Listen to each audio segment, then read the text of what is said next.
The crimson spires of Scarleticia Castle loomed under a blue sky, their ramparts bristling with the Imperial Army's 12,000-strong force, a steel-clad juggernaut under General Milich Oppenheimer's command. Across the battlefield, the Liberation Army's 9,000 rebels, battered but resolute, formed ranks on the muddy plains, their banners snapping defiantly.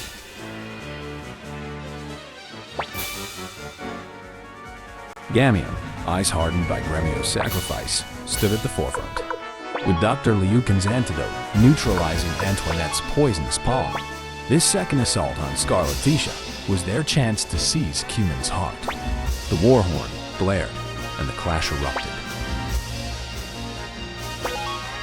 Leknaat, the seasoned swordsman, led the first charge, his unit of cavalry thundering across the field. His blade gleamed as he carved through Imperial spearmen, his disciplined riders breaking the enemy's left flank like a hammer through glass. By the name of my sword, Karinji, I shall defeat you. He roared, scattering foes and boosting the Liberation Army's morale. The Imperials reeled, losing thousands, but Milich, perched atop the castle walls, smirked as he prepared his counter.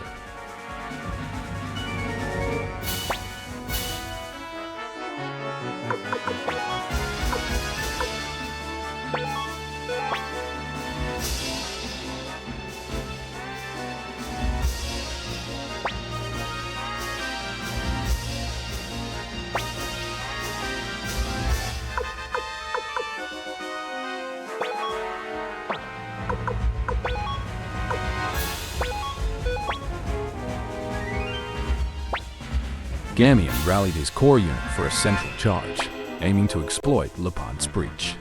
Swords drawn, they surged, boots pounding, only to meet Milich's trap. The Flower General raised his black rune, unleashing a torrent of violet energy-blazing orbs that tore through Gameon's ranks. Screams filled the air as thousands fell, burned or blasted, the Liberation Army's momentum shattered. Taiho, the grizzled sailor-turned-warrior, seized the moment, leading a desperate charge with his lancers. But the enemy met him with equal ferocity, their pikes and swords clashing in brutal melee. Both sides bled heavily, bodies piling in the churned mud. Taiho's unit and the Imperials, each losing more than 1,000. The sailors' grit kept the rebels in the fight, but the tide remained uncertain. Kurtis, the elven archer, signaled his 1,000 bowmen to advance, their longbows trained on the Imperial center. A storm of arrows arced skyward, felling scores of enemy soldiers, but Milich's archers, positioned on the ramparts, answered with a deadly volley. Then came an unlikely shift. Chapman, the stout armorer, waddled onto the field, his leather apron incongruous among the chaos. Known for his craft, not courage, he'd slip behind enemy lines with a sack of gold and a silver tongue. Approaching a wavering Imperial battalion, Chapman bribed 700 soldiers, disgruntled and underpaid to defect. The tide turned, the Liberation Army's effective numbers now rivaling their foes. Quanda Rossman, the reformed Imperial general, seized the opening. Leading his heavy infantry, he charged the disoriented Imperial archers, his massive axe cleaving through their lines. His unit's disciplined assault crushed the bowmen, silencing their volleys and leaving thousands dead or fleeing. Jean, the enigmatic Rune master, stepped forward, her silver hair glinting under the fading sun. As Milich rallied his remaining forces for a final charge, she raised her hands, her charm rune flaring with blinding light. A torrent of arcane energy surged across the battlefield, engulfing the Imperial vanguard. Hundreds fell, their charge broken, the survivors retreating in panic. Jean's spell sealed the victory, the castle gates now within reach. The gates of Scarleticia Castle groaned open, their crimson spires looming over the blood-soaked plains where the Liberation Army's 9,000 had triumphed over the Imperial 12,000. Gameon, solely a rune flickering, led his elite squad Victor, the burly mercenary, Flik, the swift swordsman, Cleo, her daggers poised, Kai, staff spinning, and Pahn, fists glowing with the boar rune, into the castle's shadowed halls. Their mission: capture General Milich Oppenheimer and destroy Antoinette, the poisonous rose fueling his defenses. Torchlight danced on marble as they advanced, the air thick with the scent of decay. Imperial soldiers, remnants of Milik's shattered army, ambushed from a grand staircase, swords flashing. Victor roared, his greatsword cleaving 2 foes in a single swing, while Flik's blade darted, felling another with surgical precision. Cleo's daggers flew, striking vital points, and Pahn's earth-shaking kick sent a soldier crashing through a banister. Kai's staff cracked skulls, and Gameon's sword parried a desperate thrust, his counter slicing true.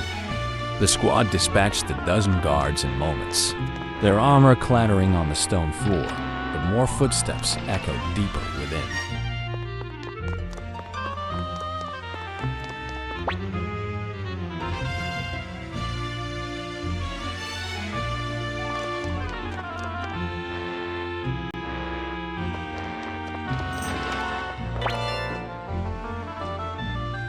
The squad reached the top of the castle, the poisonous rose Antoinette, right before their eyes.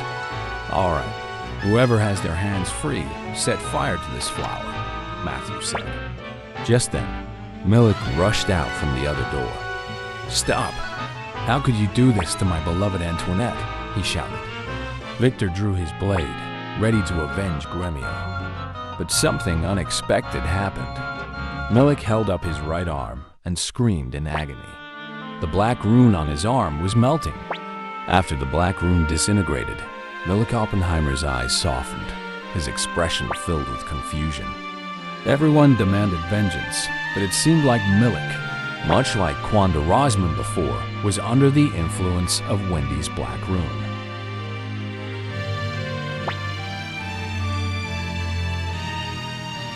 Everyone, wait. General Milich, was that, by any chance, a black rune? Matthew stopped everyone, sensing something amiss. A black rune? Wait, you mean the rune Wendy gave me? Milich replied, still looking puzzled. The crowd still wanted revenge, but Gameon thought otherwise. This man is innocent, he said.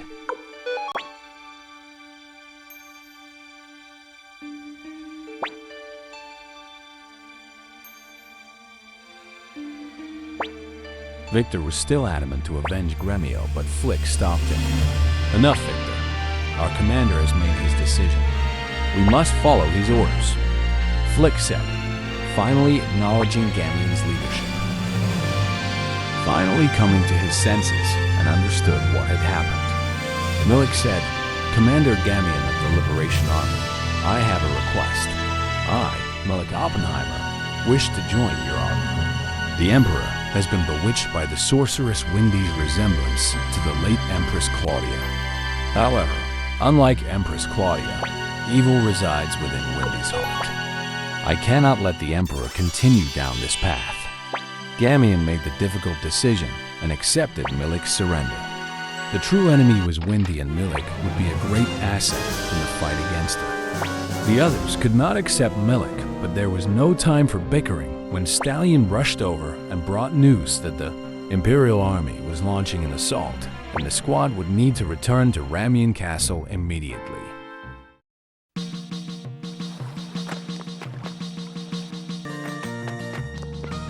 At the castle, a ninja by the name of Kasumi was already waiting.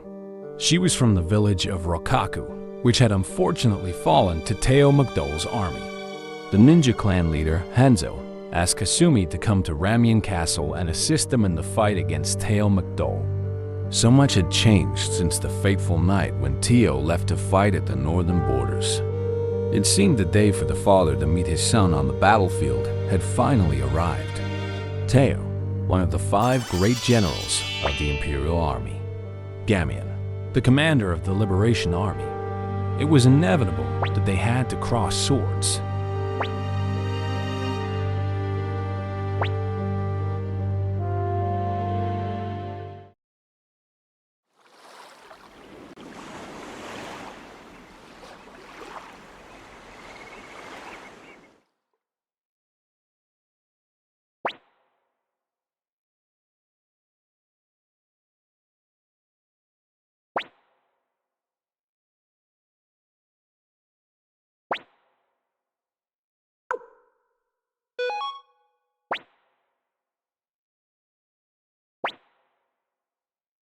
The rolling plains south of Panu Yakuta stretched wide under a leaden sky, where the Liberation Army's 10,000 rebels faced the indomitable General Teo McDohl, commander of the Scarlet Moon Empire's 14,000-strong elite force.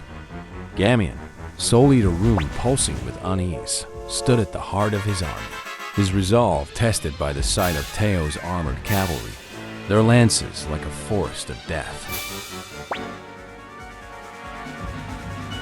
Leknaat, his sword raised, led the initial charge, their war cries defiant as they surged toward the Imperial line. But Teo's armored cavalry countered with devastating force, their heavy mounts trampling rebels underfoot, lances piercing armor and flesh. Thousands perished in minutes, Leknaat's unit shredded, the swordsman himself barely escaping with half his force, bloodied and broken. The Liberation Army's morale faltered, the field strewn with their fallen. Jean, the silver-haired runemaster, rallied her mages. Blazing arcs lit the sky, aimed at the cavalry's flanks. But Teo's sorcerers countered with protective wards, deflecting the spells into harmless sparks. Jean's unit crumbled, her charm rune flickering as she retreated, the magical assault a costly failure. Gameon, desperation clawing at his chest, led a final charge. His unit was engulfed, swords useless against steel-clad chargers. Thousands fell, the rebels' last gasp snuffed out in a storm of hooves and blood. Gameon staggered back, wounded, his vision blurred with defeat. It is no use. All forces retreat. Matthew ordered.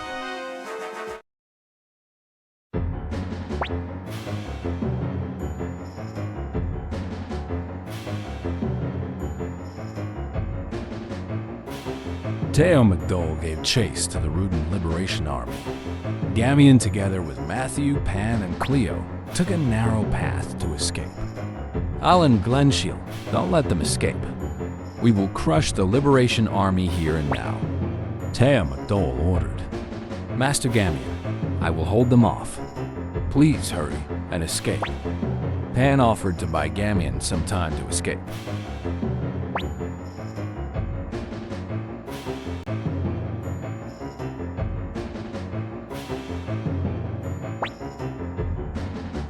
You don't have to do this, Pahn, Gameon said.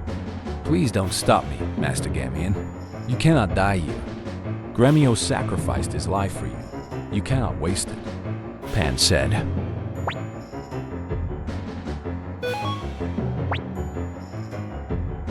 After losing Gremio, Gameon did not want to lose another close ally again. He tried a few more times to stop Pahn, but he could not be convinced.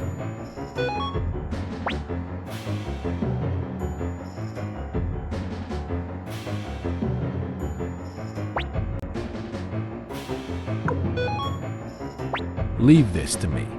I will be back in time for supper, Pahn said with confidence. That is a promise, Pahn, Cleo responded.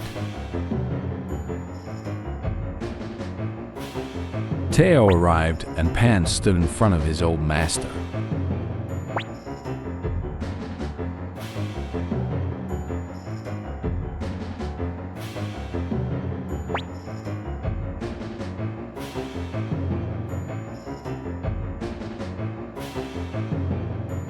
I once served the Empire and even betrayed Master Gameon. But now I know exactly what I want and how I want to live. And now that I know these things, I cannot give them up, Pahn said with strong resolve. I see. I never imagined the day would come when I would have to fight you, Teo said.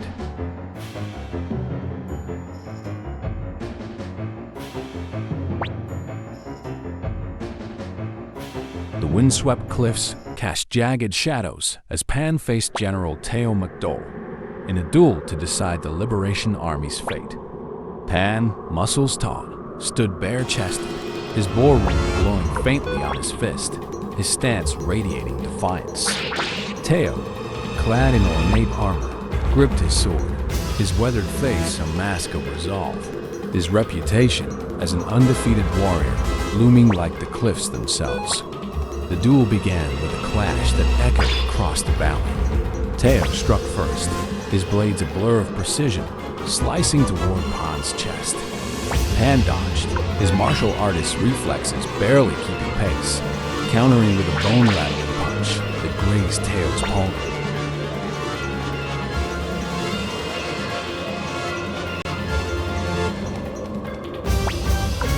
The general's swords danced, a whirlwind of steel, forcing Pahn to weave and parry with his forearms, each block sending shocks through his frame. Teo's experience dominated, his strikes methodical, cutting shallow gashes across Pahn's arm and thigh. Blood dripped onto the rocky ground, but Pahn's spirit burned brighter. For the young master, he roared, the war rune flaring crimson. He ducked a lethal swing, closing the gap, and unleashed a double-damage strike, a fist like a battering ram that slammed into Teo's breastplate, denting the steel.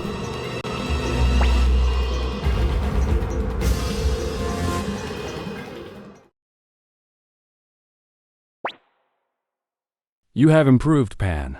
Alan Glenshil, we are withdrawing, Teo said after witnessing Pahn's strength.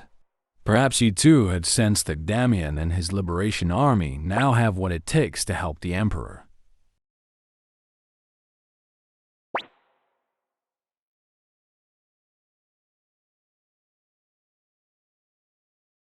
Did I really just win? Or did he go easy on me? Pahn sat on the ground, still in absolute disbelief that he actually won. It was a miracle that everyone was able to retreat to the Gameon castle alive. The Imperial army had withdrawn for the time being. However, danger still loomed at the horizon. The Liberation Army would need countermeasures against Teo McDohl's formidable armored cavalry. But Gameon would retire for the night first after what happened that day.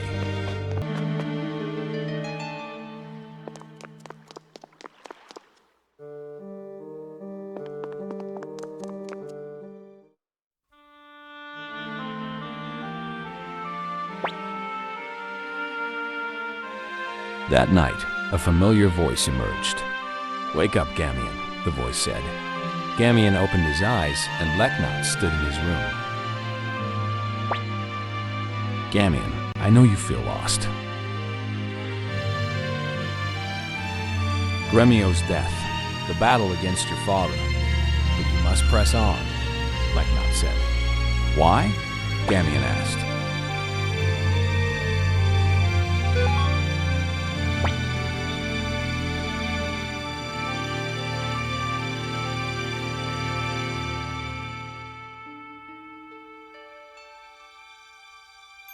More was revealed about Gameon's destiny. Windy and Leknaat were both survivors of the Gate Rune clan. The Soul Eater on Gameon's right arm was one of the 27 true runes. Every true rune hid terrifying powers within, and the Soul Eater had yet to reach its true potential. Windy also carried a true rune, called the Gate Rune, but she also wanted to get hold of the Soul Eater to grow her powers.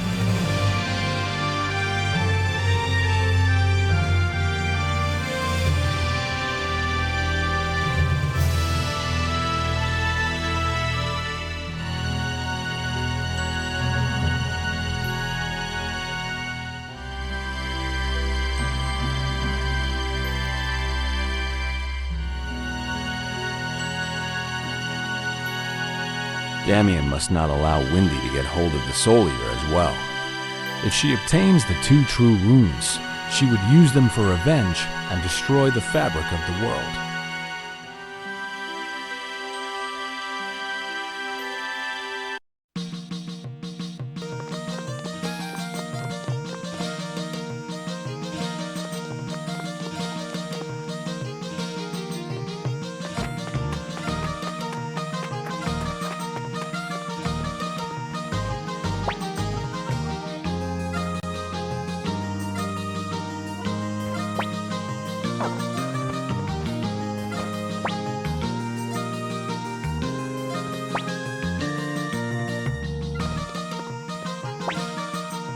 The next morning, Gameon was greeted with good news. Flik shared that the fire spears could be the weapon the Liberation Army needed to defeat Teo McDohl's armored cavalry.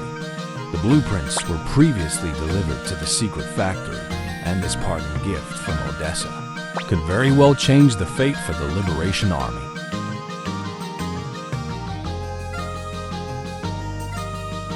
The next mission would be to seek the secret factory and retrieve the fire spears.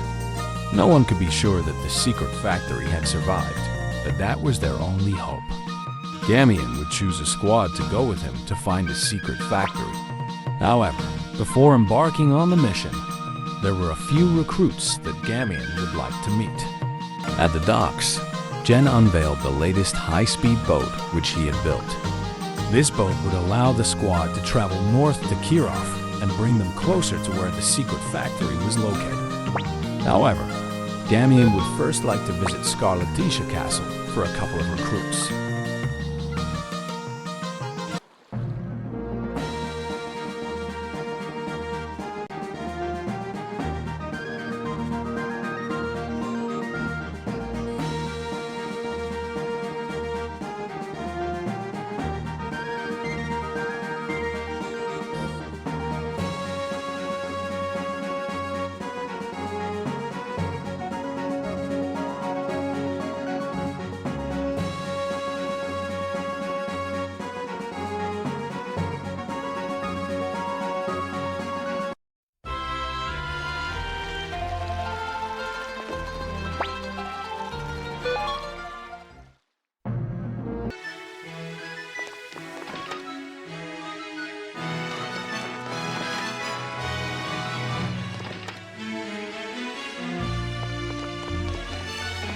Ivanov could be recruited at Scarleticia Castle after Gameon defeated Milich. He would help paint a mural at the Rune Castle if Gameon is able to collect all the different colored paints that were scattered across the world.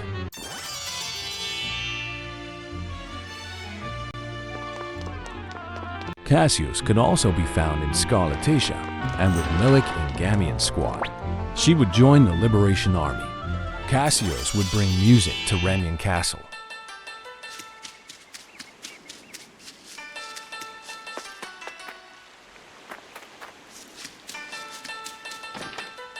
Another recruit could be found at Rune. Lotte is located at the second floor of the inn. She had lost her cat Mina and would like Gameon to help her find it. Mina could be found at Kaku. Gameon would travel to Kaku and bring the cat back to Lotte. Upon seeing her cat safe and sound, Lotte would join the Liberation Army.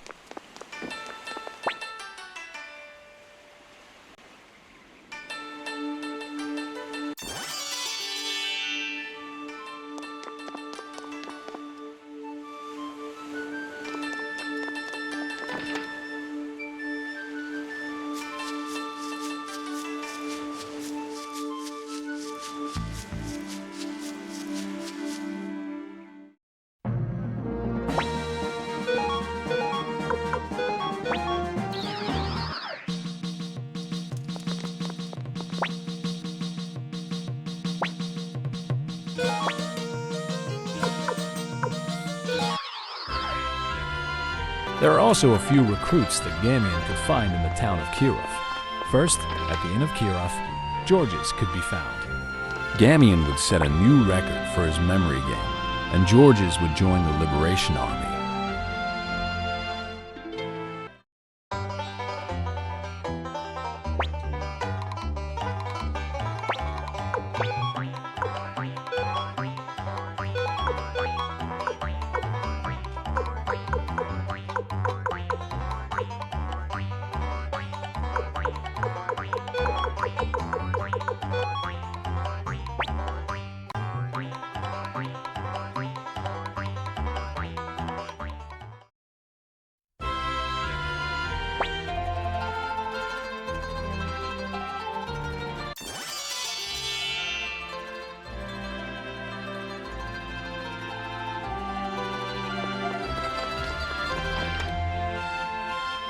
Then Gameon would taste the stew in 2 houses.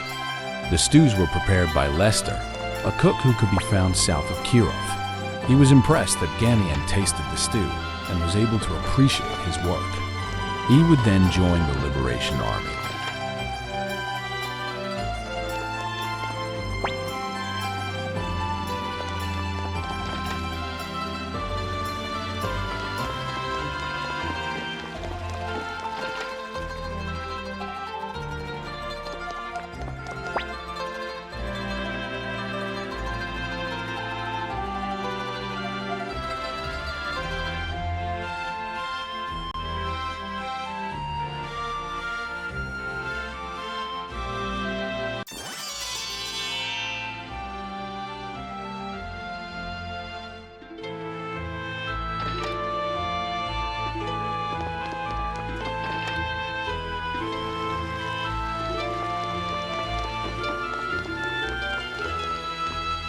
Finally, there was Sarah, who could be found doing laundry near the river. She was in need of some soap and wanted Gameon to help her get some.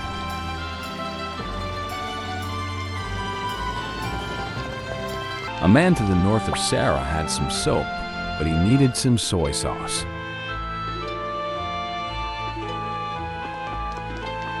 The man to the west had some soy sauce, but he needed some salt. The woman at the south had some salt, but she needed a yardstick.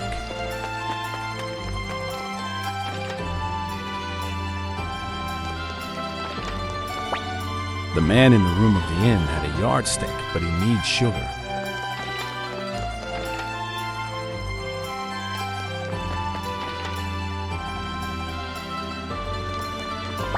Fortunately, sugar could be bought from the local item store.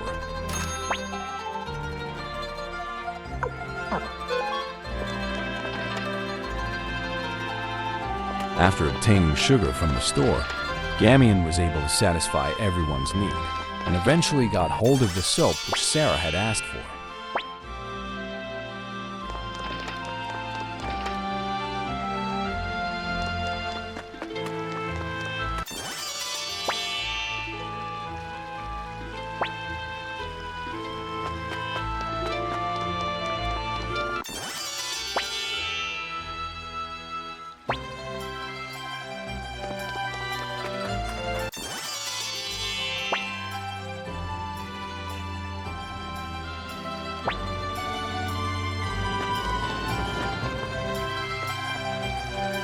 Sarah would then join the Liberation Army.